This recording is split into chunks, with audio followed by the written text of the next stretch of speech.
Você me instigou para falar de missões, não foi? Foi, pastor. Quando você perguntou aí, aí eu fico muito alegre quando eu falo de missões, porque realmente é interessante.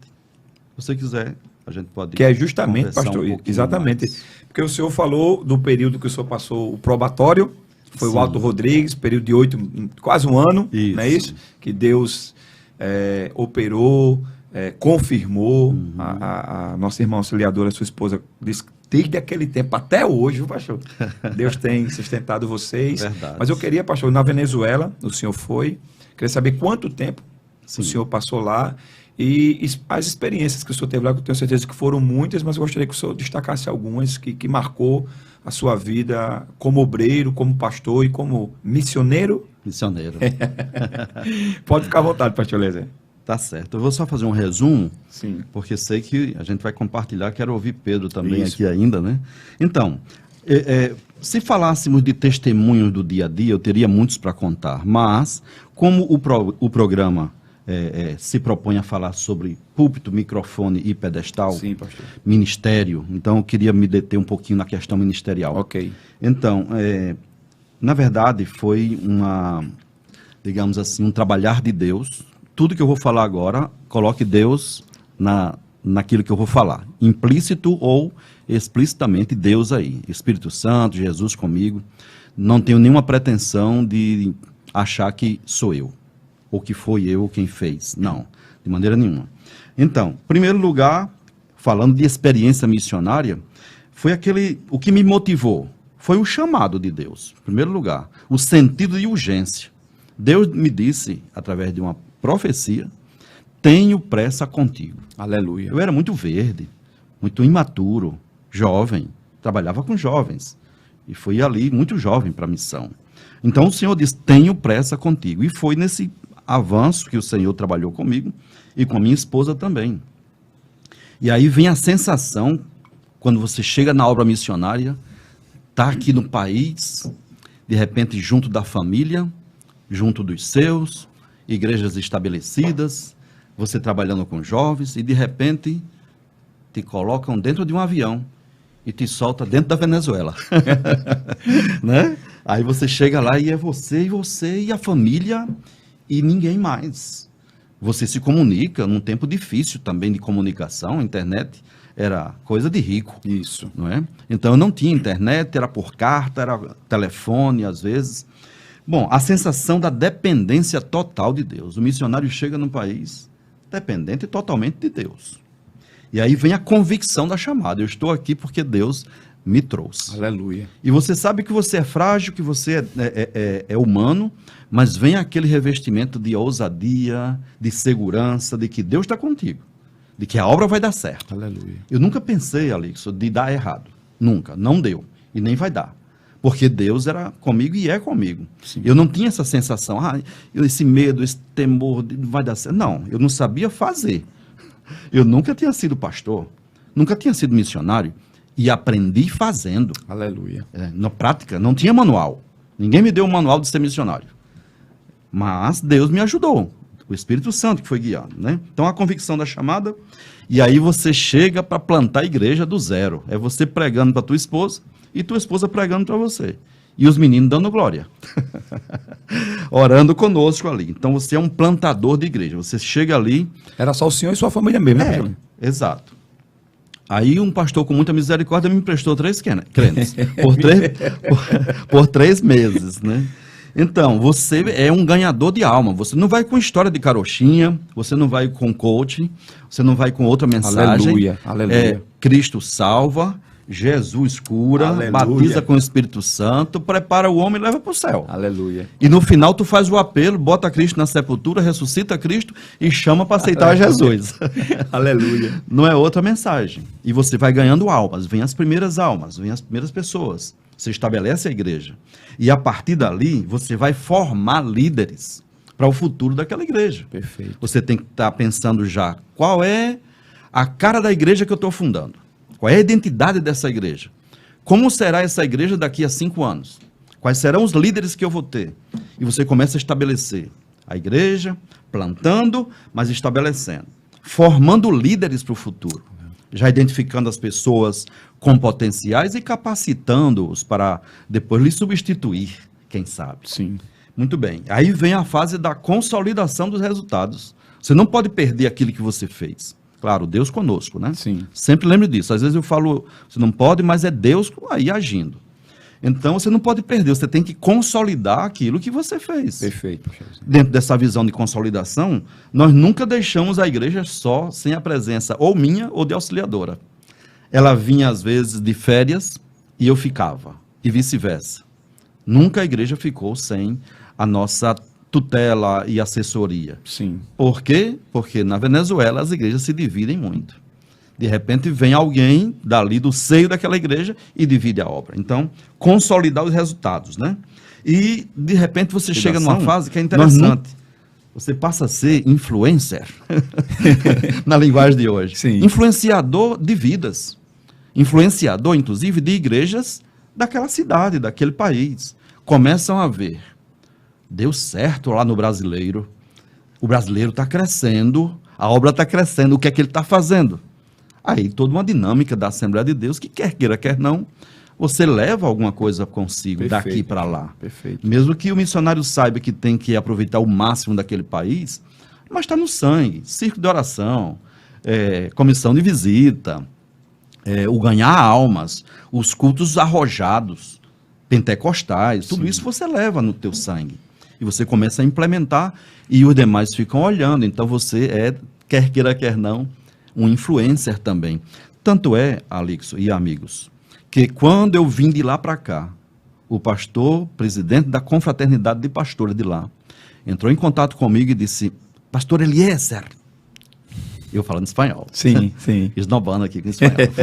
Pastor Eliezer, você deixou aqui huellas a ser perseguida por nós outros. Pastor Eliezer, você deixou pegadas para ser seguida por nós. Isso é muito forte isso aí, é forte, Pedro. Não é não? Muito forte. E eu digo, meu Deus, eu não sabia disso. Eu estava tão assim, né, que eu não pensava nisso. E de repente eu ouvi isso de um pastor amigo. Você deixou pegadas para eu seguir. Um pastor já maduro e você novo. Sabe, isso aí me emociona eu falando disso. Certo. Porque é fruto do resultado, é fruto do trabalho, melhor dizendo, que Deus nos levou para fazer. Além de fundar a igreja, e agora você passa a influenciar naquela cultura, naquele país, naqueles pastores amigos, que terminam vendo o teu testemunho, o crescimento da igreja, as palestras que você dava, as pregações que você ia ajudar ele na igreja, que eu fazia isso, ia ajudar, as reuniões ministeriais que nós íamos, de repente você era chamado para falar alguma coisa, e eles observando. Perfeito. E no final, recebemos esse elogio, olha, você deixou pegadas, isso não tem preço. Me marcou muito, viu, pastor, essa frase desse... O senhor se lembra do nome desse pastor? Juan Fermin. Juan Fermin. Fermin. Fermin. Fermin. Seria Fermin, porque o R do espanhol é forte. Entendi. E aí vem o aprendizado do idioma. Graças a Deus, Deus me ensinou na prática. No dia a dia, pregando, sem medo de falar. O espanhol, pastor, lá? Sim. O senhor chegou lá falando um pouquinho, nada? Um pouquinho. E aí, de repente, você chega num nível que eu estava pregando um dia, e isso eu conto como uma forma como Deus tratou comigo no espanhol. Sim. Pregando, e alguém chegou e disse, queria conhecer o pastor brasileiro. E eu estava pregando. Aí ela disse, é esse aí que está pregando. Não, esse aí... O senhor já falando tão fluente, né? Não, esse aí é o espanhol. Esse aí parece como os venezuelanos, esse aí fala como os venezuelanos. Parece até o Hugo Chávez, ele. Porque eu me meti tanto na cultura que terminei, eu já não sonhava mais em português. Pastor, deixa eu fazer uma pergunta assim, pessoal. O senhor, num bom sentido, se apaixonou pela Venezuela? Ah, sim. Eu ia até botar o nome de Eliabe, né, meu filho, de Simão Bolívar. Mas eu fiquei muito apaixonado até hoje, eu sou apaixonado pela Venezuela. Eu sofro porque não consigo ir lá agora, né? Mas mantenho contato com os irmãos. Recentemente, uma mulher colombiana, uma irmã que nós ganhamos para Jesus, uma senhorinha, eu acho que na época ela tinha seus 60 e poucos anos, e ela ajudava lá em casa. A irmã Ofélia, colombiana, veio para a Venezuela. Sim. E nós ganhamos para Jesus. Sabe o que é que ela disse? Auxiliadora, você me ensinou o que é o amor de Deus. Eu não conhecia o que era o amor. Aleluia. Isso é salutar, isso é o que compensa, né?